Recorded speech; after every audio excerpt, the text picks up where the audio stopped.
tuned into The Truth with G. Inspire, educate, and uplift. If you can't handle the truth, this ain't the show for you. The truth, the whole truth, and nothing but the truth. So sit back, relax, and buckle up and enjoy this ride. The Truth with G. The Truth with G. The Truth with G. All right. Welcome back to the show. You are listening to The Truth with G on WPMM Internet Radio. I am your boy, Gerald Graham, also known as G. Once again, we are back. But tonight we are talking football. It is Monday Night Football Talk. We're going to leave the rest of those issues alone for the most part, but you know I got to touch on something. But we are talking Monday Night Football Talk tonight. Glad to see you back on. Start of the week. Hope you had a good weekend. Hope you definitely had a good weekend, a good, safe weekend. But we're back on the grind. It is Monday for those who get the weekend off. And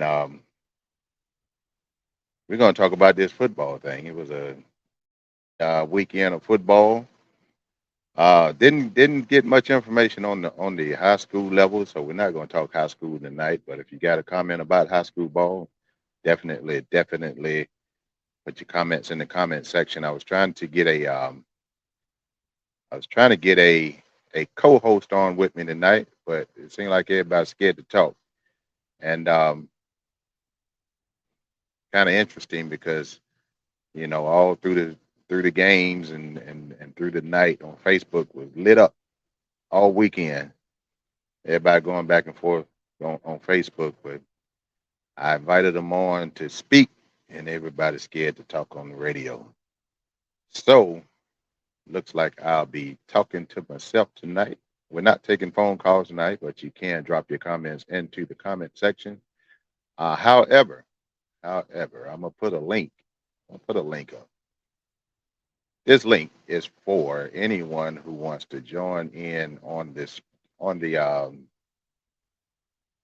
stream, on the live stream, and talk football with me. That link will get you in. Once you just follow the instructions on getting in, it's going to put you in the waiting room. Once you're in the waiting room, I will bring you into the conversation. So like I say, I really don't want to talk to myself, but it looks like y'all gonna make me talk to myself. So, but once again, welcome back to the show. We are WPMM Online Radio under the guidance of Changing Rising Media Group, LLC, where we play more music. We play the best in R&B, jazz, neo, soul, talk, independent, hip-hop, old school music. You can listen from the website, WPMMradio.com. You go to tune in. You can also tell Alexa to play. You can also download the app. We have a free app to download. Download that app. You can go to the Google Play Store or the Apple Store as well. And we're on Facebook. We're also on YouTube and Twitch. So if you have somebody who don't know how to navigate the social media, just text them, WPMMradio.com, put that in the message field. All they have to do is click on the link, hit play, and they will be able to join and enjoy the show as well. If you're on Facebook, go ahead and share if you would. Go ahead and share. Let's see. And I'm trying to get, let's see here. Trying to get, I think I got it here. And like I say, I have to do all my behind the scenes work myself. So if you see me pause doing something, that means I'm trying to read something and trying to navigate this technology, and I can't do it all I can't talk and navigate at the same time. So if I pause, I'm not Mitch McConnell. I didn't freeze. I'm just trying to navigate through this technology. So, the views and opinions expressed by the individual radio hosts and guests are of their own. It does not necessarily reflect the official policy or position of WPMM Radio. WPMM does not intend to align with any religion, ethnic group, club, organization, company, individual, or anyone or anything. Now that we got that out the way, talking football. So I know I'm gonna piss a lot of people off when I talk about football because everybody everybody ain't a fan of the same teams I am, and I may talk negative about some teams, and people may get upset with me, especially Bama fans. We'll talk about that in a minute. But football is live and well. It is all in the atmosphere. Once again, if you want to comment on anything, any game, whatever, drop your comment in the comment section. Also, the link is on the screen. If you're watching on Facebook, the link is there to where if you want to join in on the live stream, you can join in via that link. Just follow the instructions. And once you get in the waiting room, I will see you there and I will bring you into the conversation. So I hope I get somebody to come in with me because, again, I don't want to talk football by myself, but I will. So if you're on Facebook, let me know. Hit a thumbs up, hit a heart, do something. Let me know you're out there. I appreciate you listening. So football. There's a couple things I want to talk about first before we start getting into the scores, because we're gonna go through all the scores on the college games and the pro games tonight and talk a little bit about each game. But I want to touch on something. There's a couple of stories out there that's a little disturbing, and we're going to touch on those here just for a moment, just to bring you guys up to speed. There's an incident that took place. Now I messed my glasses up. I can't see out my glasses. But there was an incident that took place. Now I can't read because I took my glasses off. There's an incident that took place where a high school coach suspended himself after a interaction with a player. And this is the story from Yahoo News, and I'll read the story to you so you can get the gist of what's going on there.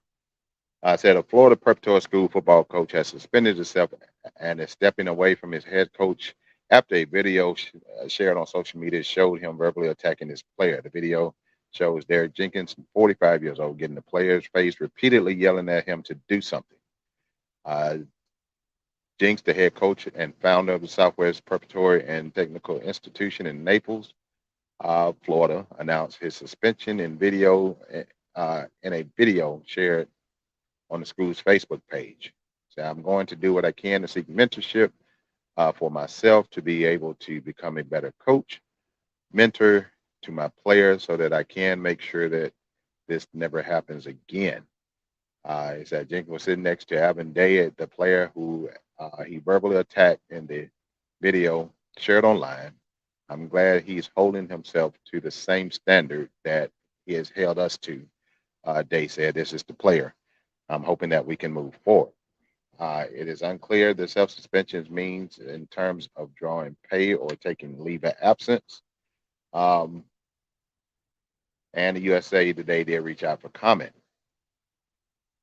So, I don't know if you've seen that video. Hey, Miss Watkins, good to see you. Good to see you. Glad to see you on here, Miss Watkins. I don't know if anybody saw that video. I saw the video, and this is a preparatory school, which means these are high school kids. And the way that coach acted toward that kid is unacceptable. I understand coaches being hard on their players, particularly in the sport of football. I understand all that. However, this individual crossed the line. He definitely crossed the line. And I can say that if this was my child, that he was speaking to that way and getting up in his face with his fist balled up, if that had been my child in that situation, it wouldn't have been pretty. I don't condone any kind of violence or any sort. I promise you I don't.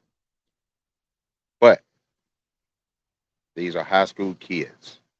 This grown man got up in this child's face, threatening him to do something, threatening, he gangster and this, that, and other, whatever the case may be, challenging this kid to a fight. If that was my child, he would definitely get a fight, but it wasn't going to be from my child. It was going to be from me. So you coaches out there, if you cannot handle what you do as a coach for these young kids, you need to move on. You need to find you a different profession or whatever the case may be. Remove yourself from the sideline, from whatever sport that you coaching, and go do something else. If you cannot take and handle the stress and strain of being a coach. I've never coached at the high school level, college level, what have you, but I did coach Little League for the better part of 25, 26 years. And I can tell you, I have never abused, mistreated, verbally abused a player in 26 years of coaching these kids. I've never used a cuss word for these kids. I've never degraded these kids. I have never done anything of the such. You don't have to do all that to coach these kids. So this coach was clearly out of line, and with him being, apparently he is,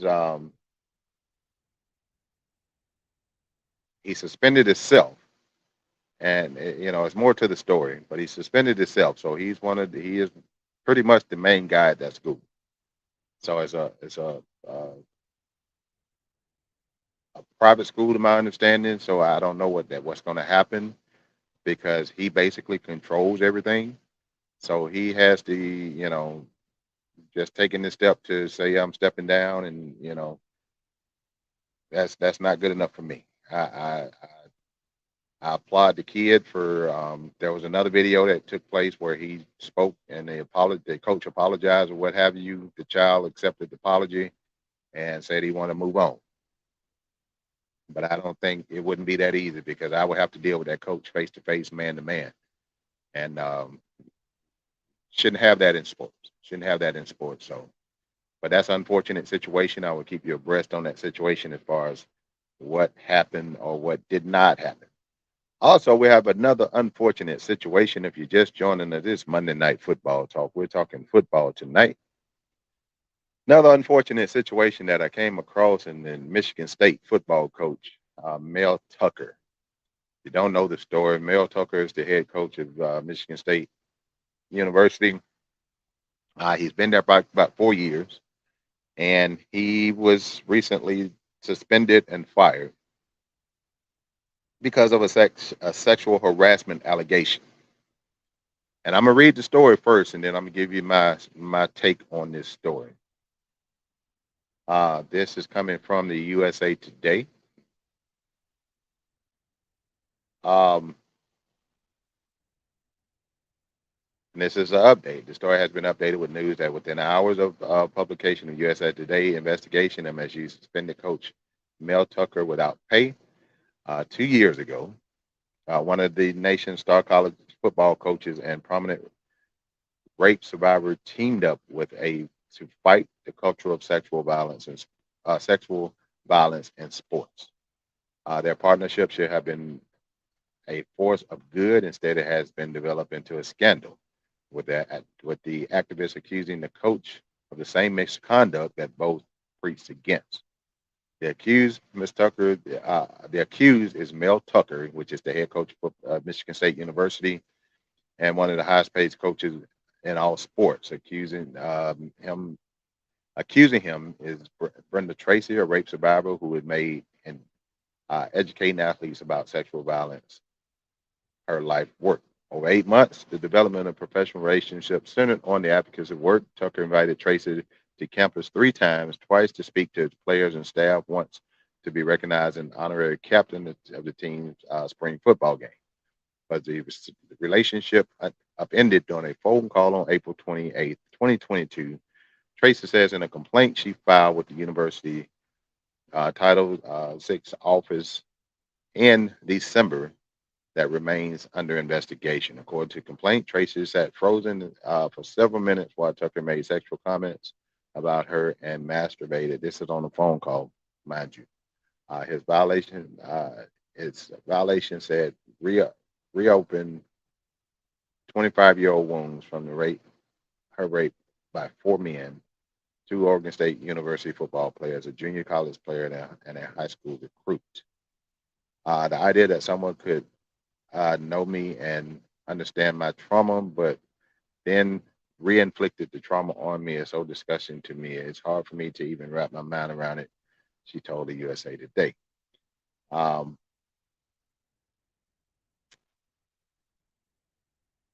In a statement to the Tyler Dixon investigator, Tucker acknowledged masturbating on the call, but said Tracy grossly mischaracterized the episode. According to him, they had consensual phone sex.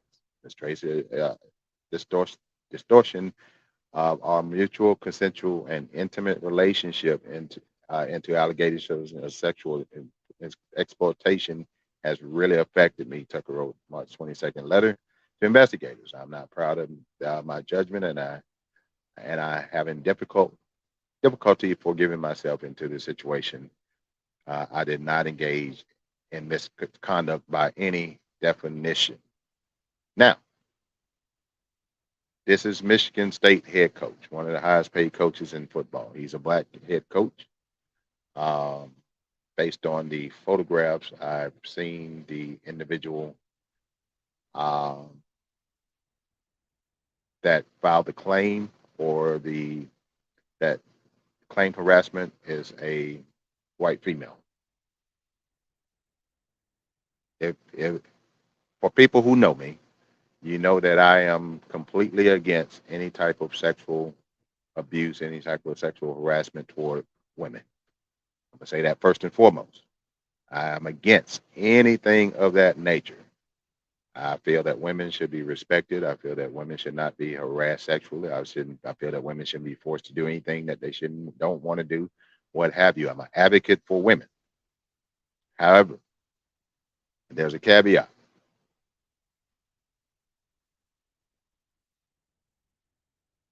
If I say it don't sound right, not saying that my judgment is correct, but if I say it don't sound right, it don't sound right because I'm a firm advocate for women who have suffered any type of sexual abuse. To me, this is my opinion. It doesn't sound right to me.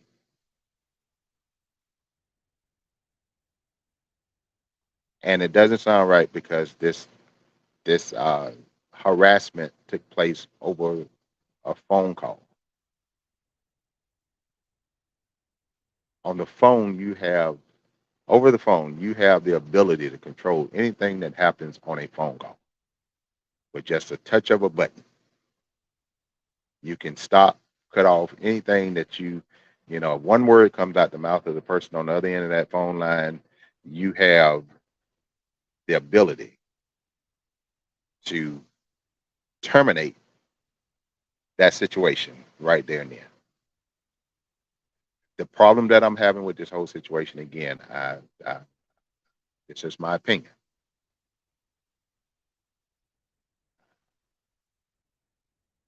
How can you? My question. Let me ask this. I'll just ask this question. How can you sit on a phone call through a whole situation where someone is speaking to you in a sexual manner and masturbating, and you stay on the call for that whole duration of time? If you're disgusted, if you're feeling violated, if you're feeling uh, like your rights have been violated or what have you, how do you, with you having the control of that phone, how do you sit there and listen to someone sexually harass you and masturbate, and then come? My question would be, what happened? What happened in this situation to make you want to file harassment charges against this coach? Because I just, the touch of a button, the touch of a button would have ended that whole situation. You would have never heard him masturbate. He probably, after the first thing that he said, if you felt violated or whatever, you hang up the phone, and nothing else would have happened after that. If he asked you out on a date or whatever the case may be, that's not harassment. That's asking someone on a date. And if he continuously did that, if you said no and he just kept on and kept on and kept on and kept on and kept on, then yes, it becomes harassment. But if he asked you for a date and you said no, that's not harassment. That's just trying to. Apparently, he found you somewhat attractive or interesting or whatever the case may be, and asked you out on a date. But how do you sit through a whole phone call and allow this to manifest without hanging up the phone. Now the allegation is out there. This man has not been has not been convicted of any crimes. He has not been charged with any crimes, but he has lost his job on this allegation. So I just I have a hard time when men, especially in a situation where the evidence has not surfaced enough for a judgment to be made, and for a man or a woman to lose their livelihood over an unsubstantiated allegation bothers me, because that just puts people in position where anybody can walk in anywhere, any place of employment, and somebody speak to them, whether it's a male speaking to a female speaking to a male, and they can run HR and say, "Oh, he harassed me. She harassed me." And now that person is put on leave without pay, and is investigated or whatever. And 9 times out of 10, the woman is going to be believed. And I hope that we don't have women out there that would lie about these type of situations. So, but the livelihood, even if an allegation is made, oftentimes it includes an arrest. And once that man or that woman is arrested for a sexual assault, harassment, whatever, whether that person is deemed to be innocent or guilty in a court of law, their life is pretty much ruined based on the allegation. So, ladies, all I'm saying, if you're going to make an allegation against somebody, let it be a real allegation. And I'm not saying this lady is lying or what have you, but I'm saying it don't sound right. Mr. Pugh, how you doing, Mr. Pugh? I see Mr. Pugh is on here. He says, I agree. There's more to it. I wait until all the evidence comes out first. And then that's what it should be. It should wait until the evidence comes. I mean, if there's some concrete evidence, on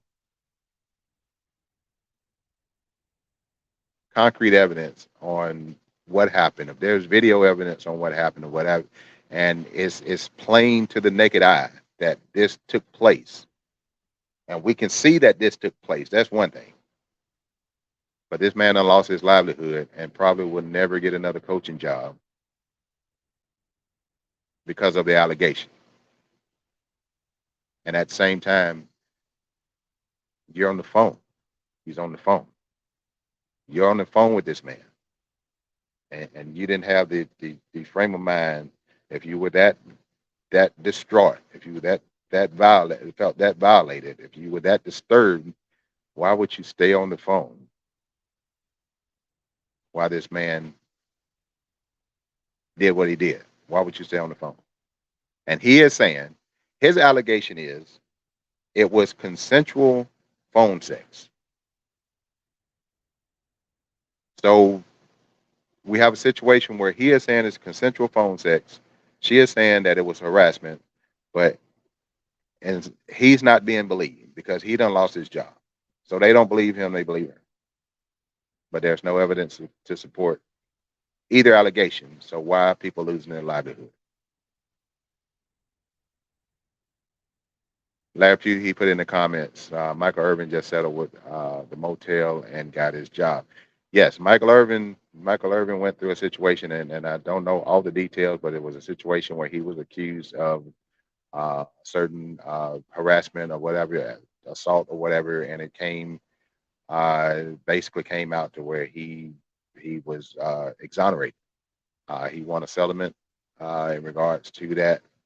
He settled, if you will, because of the allegation and whatever, and he's able to return. But in the meantime, his name was dragged through the mud. He was slandered. He was publicly humiliated, and over an allegation. So we have to be careful. We have to be careful in these allegations. And again, I am a firm believer and an advocate for our women. I don't like the mistreatment or the abuse towards a woman is one of the things I absolutely despise. But at the same time, we have to be truthful and honest when it comes to these type of situations. Now let's move on. Let's move on. Let's move on to the college scores over the weekend. We're going to hit on the college games over the weekend. The major games. I wanted to get all the games, but I won't be able to get all the games into the show tonight. It was an interesting weekend, especially for the Tide. Interesting weekend for the Tide, all you Roll Tide fans. We're going to talk about you in a minute. Miss Kaiser, how you doing tonight? Appreciate you joining me tonight. It's Monday Night Football Talk. Monday Night Football Talk. We're about to go over the scores over the weekend, over the college games. And if you look on the screen, if you're on Facebook, if you want to join in the conversation, you just put that link in, and you can just follow the prompts, if you will, and I'll get you in on the live if you want to get in on this conversation. If not, drop your comments in the comment section on any game that you want to talk about, what have you. Let's start out with number one, Georgia. Number one team in the nation right now is Georgia, the Georgia Bulldogs. They're 2-0 after they beat Ball State 45-3. No surprise there. Number two is Michigan. These were the rankings before the game on Sunday. So, Georgia was expected to beat Ball State. Nothing surprising there. Then we'll move on to Michigan and UNLV. Michigan won that game. They're ranked number 2 right now. So they play UNLV. So you would expect, well, it's hard to say you expect Michigan to win because Michigan done had some rough times. They done had a few rough years, but based on last year, it looked like they're building. They building off of last year and coming back off of a decent season last year, a good season last year. So they came in ranked pretty high. So they beat up on UNLV 35-7. Then here's the game that everybody was one of the games that everybody was talking about. We had Texas and Alabama. Number 11 Texas went into Tuscaloosa and they beat Alabama 34-24. Now, all you Roll Tide fans, all you Alabama fans, I pay attention to the timeline on my little timeline on my Facebook page, and I understand. I understand being a diehard fan. You're supposed to be loyal to your team. I understand all that, whatever. But Alabama fans seem to be a little annoying sometimes. They're annoying, just like Dallas Cowboy fans. They're annoying because they think that their teams are untouchable. They think that every time their team hit the field that they're going to win. I'm a realistic person. People know I'm a Florida State fan, and I'm now a University of North Alabama fan as well. But people know that I'm real about the situation. If I think that my team can't win, I'm gonna say they can't win. If my team lose a ball game and they suck, I'm gonna say they suck. I'm not gonna be a diehard Alabama fan, and regardless of what they do, they still always want to claim they better than that person and they better than the team that won, and this, that, and I'm not gonna do that. I'm gonna be real about mine. But Alabama fans don't seem to know how to humble themselves and take a loss and give the other team their props when the other teams beat them. So, but for you Alabama fans, it's Monday. I hope you done got over it. I'm sure you drank a lot Saturday night and drank all day Sunday. Trying to drown your tears and your misery. But it is what it is based on what I saw in that particular game. Alabama got some issues. The first issue that I'm going to point out in the Alabama game is their quarterback. Even though I like the kid, I wish the kid success. I don't think that Alabama is going to be successful with that kid at quarterback, just strictly based on his throwing, his throwing, his accuracy, his decision making in the passing game. Can the kid run? Yes, he can run. Yes, he can run. He will make a better running back or H back, if you will.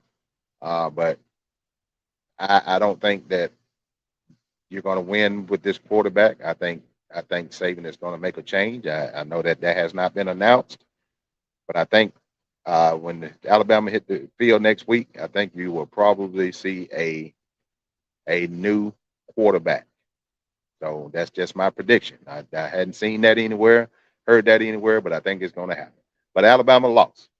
I'm going to say that again. Alabama lost 34-24, lost by 10. Actually, it shouldn't have been that close because Texas kind of manhandled them. Alabama defense looked suspect, even though they still have some speed on that side. On that side of the ball, they still look suspect, in my opinion. Next game, my Seminoles beat up on Southern Miss, beat up on them 66-13. It was really 66-3. That was really the score because at the tail end of the game they had the JV team from Escambia High School on the field. Florida State put the JV team from Escambia High School on the field, and Southern Miss scored on them, made it gave them a couple points at the end of the game. So, but my Seminoles, and somebody, I ain't gonna call no names. Somebody was arguing with, they're kind of going back and forth with me, and they was talking about how we had to go on fourth down, go for it on fourth down against an unranked team. What's the problem with going for it on fourth down? I don't care who you playing in the college ranks. There's going to be a team that's going to put you in a fourth down situation. You're not going to score on every possession. You're going to be put in a third, fourth down situation where you're going to punt the ball or you're going to go for it. So for us to go for it on a fourth down or whatever, that's just part of the game. So that that don't make us suspect because we went for it on fourth down. That just means that we're confident in what we do and we can get what we need to get on fourth down if we didn't get it on first through third. But Florida State looking pretty good. Quarterback is looking excellent. He is definitely looking excellent. Mr. Pugh says Florida State Seminole really looks good. He said that's good practice. Yes. You that's what you do when you're in a game and you don't won the game. That's when you put your kids into game type situations, and where when you do need that fourth down and fourth and one, and you do and you call the plays that you think is going to work on fourth and one. You do it in those situations versus doing it in practice. You do it in a real game game time situation. So, that argument didn't fly with me, but but at the same time, anytime you got Florida State haters, they're gonna critique everything that we do. People trying to say we ran up the score on people. That's what you got to do in college ball. That's how you get ranked. You can't beat somebody by 7 points and expect to move up in a ranking or whatever, especially a unranked team. You have to beat people and you have to beat them down in order to get the recognition in the ranking to put yourself in position to play for a national title at the end of the season. So moving on. Florida State won the game. Then we had Ohio State. That was at number 5 at the time. They have moved up as well. They beat Youngstown State 35-7. I expected Ohio State to win bigger to Youngstown State, but I contribute that to the transfer portal because right now in the transfer portal is making a very big difference in the college game because normally you have the big colleges recruiting the 4 stars and 5 stars. However, the 4 stars and 5 stars get to college and they find themselves standing behind 2 or 3 people that were 4 stars and 5 stars and not getting to play. So they're hitting the transfer portal. They're going to the smaller schools. So the smaller schools are getting better caliber players or what have you. So you can't expect these runaway games anymore. Everybody's going to be competitive. So, but anyway, Ohio State won 35-7. USC won 56-10 over Stanford. That was somewhat surprising. I didn't think that. I thought that would be a close game, but I didn't think it was going to be a rout. So USC won that game. USC has the returning Heisman Trophy winner back at quarterback in that game. Penn State beat Delaware 63-3. Understandable. Washington beat Tulsa. Tennessee won against Austin Peay by the score of 30-13. We have Notre Dame that beat NC State. NC State was They were both 1-1 coming into the game. I take that back. Notre Dame was 2-1 coming into the game. Um, but anyway, Notre Dame took that game. Utah beat Baylor 20-13. Utah struggled against Baylor. Utah is one of the teams, and I'll talk more about Utah here in a minute, but they struggled. They barely beat Baylor. There was a pass interference right there at the end of the game that wasn't called, that should have put Baylor in position for another play, if you will, another set of downs. It was definitely a pass interference that was not called in the end zone on that game. Oregon squeaked by Texas Tech 38-30. We had Grambling. LSU beat LSU. LSU took out the frustrations that they had against that when Florida State whooped them up the week before. So they took out their frustrations on Grambling. They beat them 72-10. Kansas State beat Troy 42-13. Understandable on that one. Oregon State 55-7 against UC Davis. North Carolina won 40-34 against Appalachian State, which Appalachian State played North Carolina real tough. Again, you cannot overlook these smaller schools anymore. These kids are playing ball now. Oklahoma 28-11 over SMU. Washington State 31-22 over Wisconsin. Ole Miss 37-20 over Tulane. I did not see much of that game. I seen a little bit. I thought Tulane was looking pretty good at one point. Duke 42-7 over Lafayette. And Duke, even though they played Lafayette, at one point in time when you said Duke in football, it was almost comical. But now Duke is competitive. They have athletes. They're well coached. So you cannot look past Duke anymore. You can't say Duke is just a basketball school anymore. They're coming out of the ACC, but most people think the ACC is a weak conference. But let me say something about the ACC real quick before I go on with these scores. The ACC was 4-0 this weekend against SEC teams. 4-0. No SEC team beat the ACC team this past weekend. So for all you think that SEC is always better, the best conference, and ACC is 4-0 against SEC teams over the weekend. Just wanted to throw that out there. All right. One of the big games, one of the biggest stories in college football and biggest stories in sports today is the Colorado Buffaloes with primetime Deion Sanders. There's been a lot of talk in regards to Deion being at Colorado, going to Colorado, leaving Jackson State and going to Colorado. He's been called a traitor by some people, especially black people, for leaving Jackson State, saying that he sold Jackson State out or what have you. But Deion made the best decisions for him. I commend Deion for doing what he did. He went to Jackson State. He turned the whole HBCU game on upside down in the way that they are looked at and the way they're viewed as far as HBCUs. Television rights now, you see HBCU game more on TV now. Whatever. Deion did a lot for the HBCUs the 2 years that he was there at Jackson State. Should he have moved on? Hell yeah, he should have moved on. I would have moved on too. And it's not about selling out, but you got to make it. You got to make the best decisions for you and your family. What was he had 2 kids playing at Jackson State. So with him making that move, that gave his own sons, which are definite quality football players, gave his own sons that opportunity to go on and do bigger and better things, especially with this NIL thing, and putting them in the spotlight, putting them in the Power 5 conference, So, but anyway, Colorado beat Nebraska 36-14. Colorado beat Nebraska. After Colorado last season, Colorado won 1 game. Colorado was 1-11 last year. Now they're 2-0. They ranked they moved up to number 18 in the rankings. They were 22 in the previous week. They moved up to 18. Mr. Pugh said Prime also made a great decision for his son. Yes, sir. He definitely did.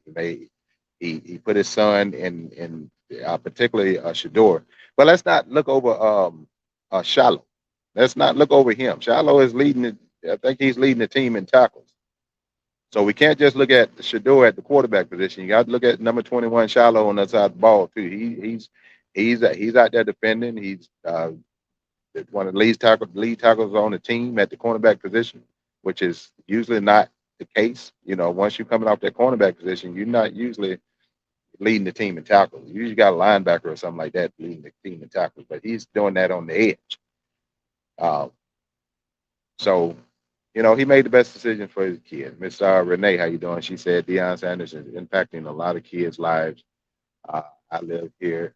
Uh, I love how he is stirring up things. Yes, Deion is doing great things for football. Even in Colorado, they sold out. Colorado Stadium sold out. Colorado ain't sold out that stadium in years. Sold out. Average ticket price was 300 some odd dollars. I seen a statistic where they said that it brought like $17 million to on that day. $17 million into the economy there in Colorado.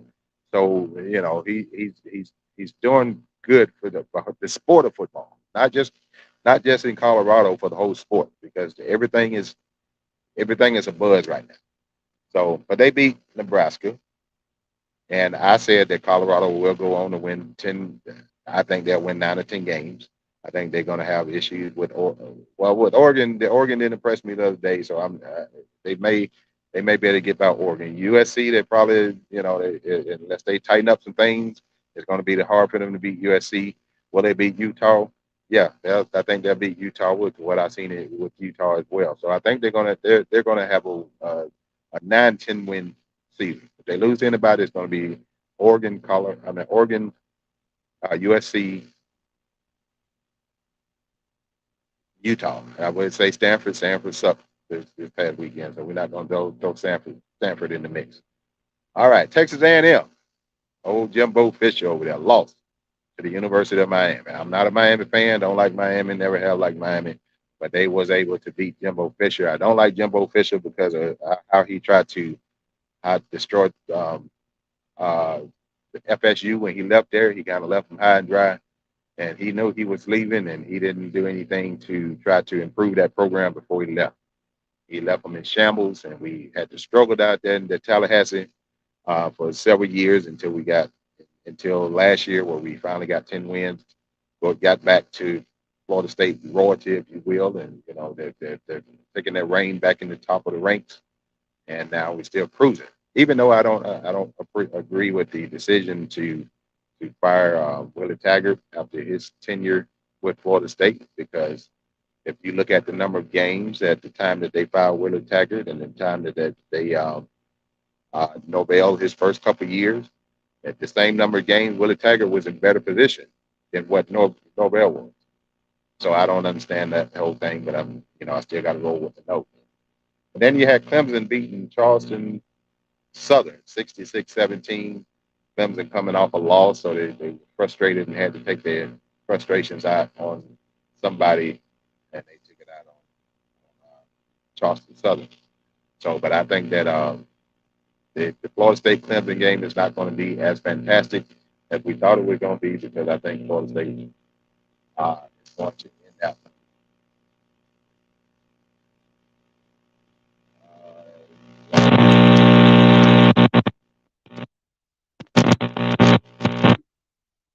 I'm sorry, I don't know if y'all heard that, but if you heard that, I apologize. Had some issues going on. Heard a buzz going on. Mr. Q said he's glad Jimbo lost. I'm glad he lost too. I'm glad he lost. But that was at the college rankings. My son plays at the University of North Alabama. They went to Tarleton, Texas this week, and they lost to Tarleton. They was looking good in the beginning, came out strong, played a good, strong first half, played good, strong first part of the third quarter. Then they kind of lost it. So University of North Alabama, my son plays there, so that's why I'm bringing them up. They're not wearing the rankings. They're in FCS, but they did not win yesterday. But they're traveling to Tennessee to play one of the Tennessee teams next week. We'll see how they do. So, but that's on the college side of things. Let's see where we at. If you just joined us, Monday Night Football Talk tonight. Monday Night Football Talk. Appreciate you joining me. We're going to go to go to the NFL. Let's go to the NFL, see what happened in the NFL on this weekend. There's another game tonight uh, that's going down tonight, and we'll talk about that game here in a moment. So we had a Thursday night game. We had the Lions and the Chiefs. The Chiefs lost by 1 point to the Lions, Detroit Lions 21-20. Chiefs lost because um,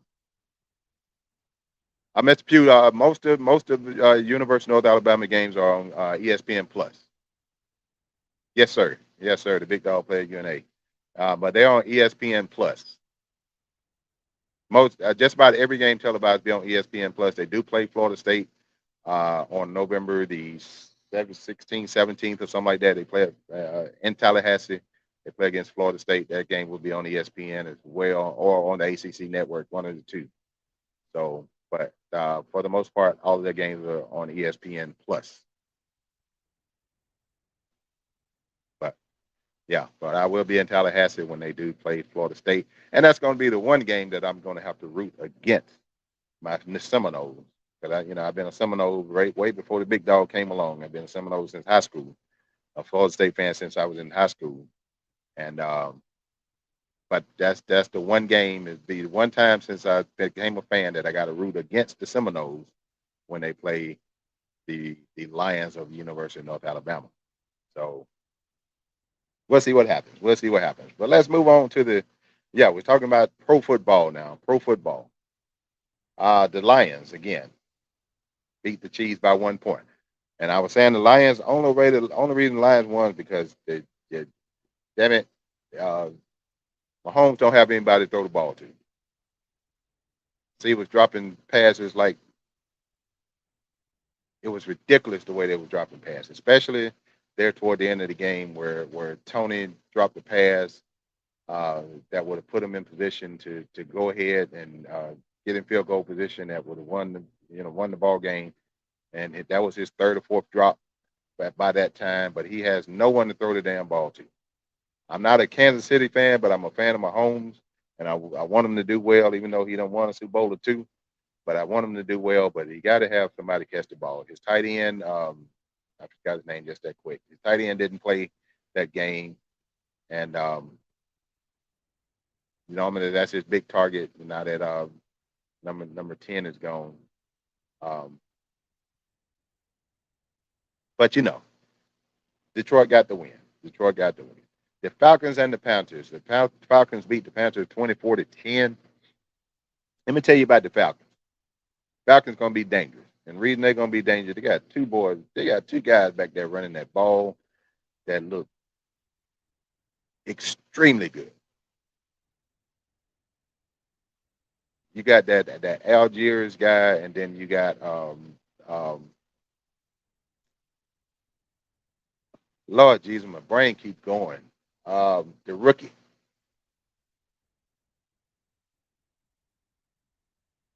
Y'all know who I'm talking about. But anyway, they got them two guys back there running that ball.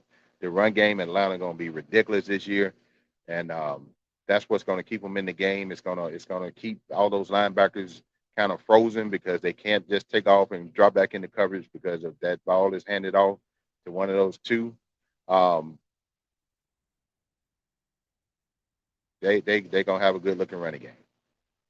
So they won. The Atlanta Falcons beat the Panthers 24-10. Bryce Young he didn't fare that well in his first season with the Panthers, but I think he'll get better in this situation to get better.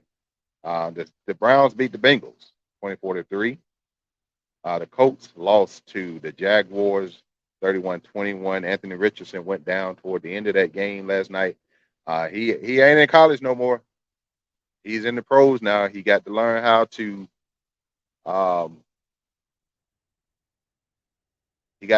slide.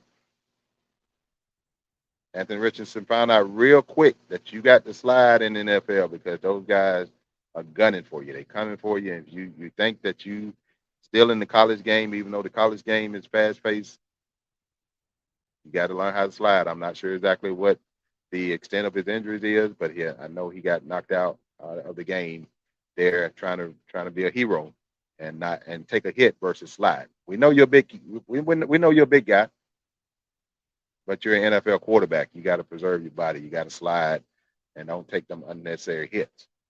So the Tampa Bay Buccaneers beat the Minnesota Vikings 20-17. I understand Baker Mayfield is.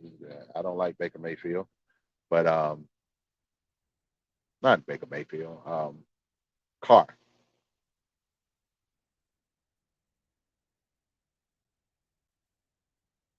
Not. I am so sorry, y'all. Kirk Cousins is there, but Buccaneers beat the Vikings. The Saints squeaked out a win against the Titans. Derrick Henry had yes, wasn't a Derrick Henry type game, but he did okay with the Titans. But the Saints did get the win. The 49ers beat the Steelers 30-7. So it's going to rough start for the Steelers. And Mike Tomlin out there with the Steelers. The Cardinals lost to the Washington Commanders 20-0. From the buzz I'm hearing the talk, they Commanders supposed to be pretty decent this year. We'll have to wait and see. Mr. Pugh said Chris Jones just signed a 1-year contract, highest paid lineman for the Chiefs. Okay, well, they need somebody to catch the ball. Mahomes can run around and find an opening to throw it. They just need somebody to catch that thing. Let's see. The Ravens beat the Texans 25-9. The Green Bay Packers, with their new quarterback Love back there playing, they beat the Bears 38-20. The Bears quarterback, and I keep forgetting these guys' names. Bears quarterback, he's still young. He's still young. He's still growing, but he's going to be all right. He's going to be all right. The Raiders squeaked out a win against the Broncos, 17-16. The Eagles, 25-20 over the Patriots. I'm glad the Patriots lost there because of Bill Belichick. I don't like Bill Belichick at all. He's one of the most cheating coaches in the NFL. The Dolphins squeaked out a win over the Chargers, 36-34. The Rams, 30-13 over the Seahawks. And it's the last game of the night last night. The Cowboys beat the Giants 40-0. And what's funny about that my timeline, usually when the Cowboys win, my timeline is flooded. My timeline is flooded about Cowboy fans and with the Cowboy fans talking noise, whatever. And I'd seen some, but I didn't see as much as normal. And let me preface this by saying that I grew up being a Dallas Cowboy fan. I am still trying to be a Dallas Cowboy fan, but I just can't stand Jerry Jones. Once they get rid of Jerry Jones, I'll be okay.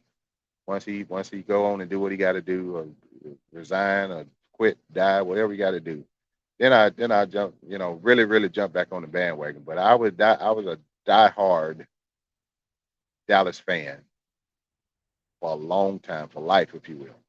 But I just can't get with what Jerry Jones is doing with the team. I can't get with what he's doing and how he treats his players and his staff. To me, he acts like a slave owner. Even though I've heard that in regards to other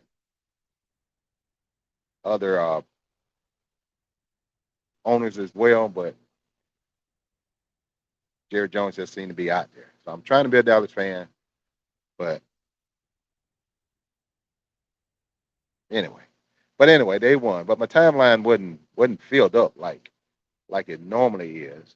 And I think I know the reason for that. And for you Dallas Cowboy fans, I want you to come real close so you can listen to what I'm about to say about the Dallas Cowboy fans. I think the Dallas Cowboy fans have caught on to the fact that Dallas, over the past few years, Dallas has made a tradition of starting out hot in the first part of the season. And then they fall off like a rock off a cliff on the second half of the season. So I think I think some of the Dallas fans humble themselves and um, not being out there as much, if you will, because they know that the second half of the season for the Cowboys don't look good, and that's based on history. Not going back into the heyday of the Dallas Cowboys, back into the Tony Dorsett, Roger Staubach days, even the early days of Troy Aikman and Emmitt Smith in those days. You know, the Dallas stayed hot all year, but that doesn't happen. They get hot in the first part of the season, and then they drop off like a hooker's underwear at the NBA All Star game. So I think that's what it is. The Dallas Cowboys are trying to be somewhat humble and waiting to see what's going to happen toward the second part of the season. So we'll see. We'll see what happened with that. And hopefully I didn't lose you guys. Hopefully I'm still on. But that's the scores as far as the football and college scores going on there. If I lost you on Facebook, my apologies. I think I did lose you on Facebook. We're still on WPMM Radio. And before I do want to give shout out to Coco Golf. Coco Golf won her first major in tennis. Shout outs to her. She did a great job there in winning that. In spite of the negative comments that had been made about her and the naysayers and the people who didn't believe in her, she won her first major, if you will, and she's only 19 years old, so she has a long career ahead of her. Um, she pocketed about $3 million in that win, even though it doesn't really match up with what the men win in the men's final. But the Billie Jean King, one of the old tennis players, she has made a way for the ladies to get paid much more than they were getting paid for winning the same tournament, if you will. So with shout outs and congratulations to Coco Golf on her first major. It's going to be many more to come. So, but anyway, that's a wrap up Monday Night Football talk. Monday Night Football is about to come on here in a minute, so I'm sure you guys about to enjoy the game. And it's been fun.